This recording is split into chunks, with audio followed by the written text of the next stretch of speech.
ஏண்டி கேவலம் ஒரு 30 காசை சம்பாதிச்சு கொண்டு அந்த கையில உசுக்கு அட்லீஸ்ட் ஒரு சமயக்காரன் முன்னால என்னைய சமைக்க சொல்லுவேன், கூட்ட சொல்லுவேன், துணி துவைக்க சொல்லுவேன். எல்லாரையும் கஷ்டம். எல்லாரும் போயிட்டாங்க, யாரோ ஒரு ஆள் மட்டும் இருக்கிற மாதிரி தெரியுது. நான் தான் உன் மாமனாரு. மாமனாரு மாப்பிள்ளனாரு எல்லாம் இருக்கட்டும். அந்த 30 பவுன் கொண்டு வந்தியா? இல்லையே. அப்புறம் எதுக்கு வந்த? சும்மா பொண்ணை பார்த்துட்டு போலாம். நான் பார்த்தாச்சுல்ல, கிளம்பிக்கலாம். இந்தாம்மா. போடாது. என்னது காராச்சவும் மிச்சர்?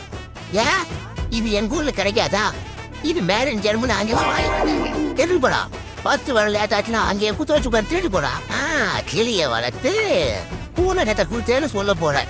டேய், நீ தைரியம் இருந்தா நல்ல ஆம்பளையா இருந்தா விளையாட்டு போட பார்க்கலாம். வர முடியுமாப்ல இதையே சொல்லுவீங்க. நல்ல வார்த்தையா 4 வார்த்தையை நீ பாடம் பண்ணி சொல்லியிருந்தா உன் மண்ணையில இந்த பயிர் கொட்டிருமாடா. எதுக்குமே பிரயோஜனம் இல்லாம இந்த மொட்டை பாறை வைத்து ஊருக்குள்ள இறக்கி வந்துட்டுறா. அவன் நடக்கிற மரியாதையே கிடையாது. டேய், என்ன நீ 12 கப்பல் வியாபாரம் பண்ற? நீ ஒரு மாமனாரு, உனக்கு நான் மரியாதை கொடுக்கணும். இருவிழா அவரை கலை வியாபாரம் பஞ்சு முட்டா வியாபாரம் பண்றாண்டே. போடா ஓடான்னா பாடுவா.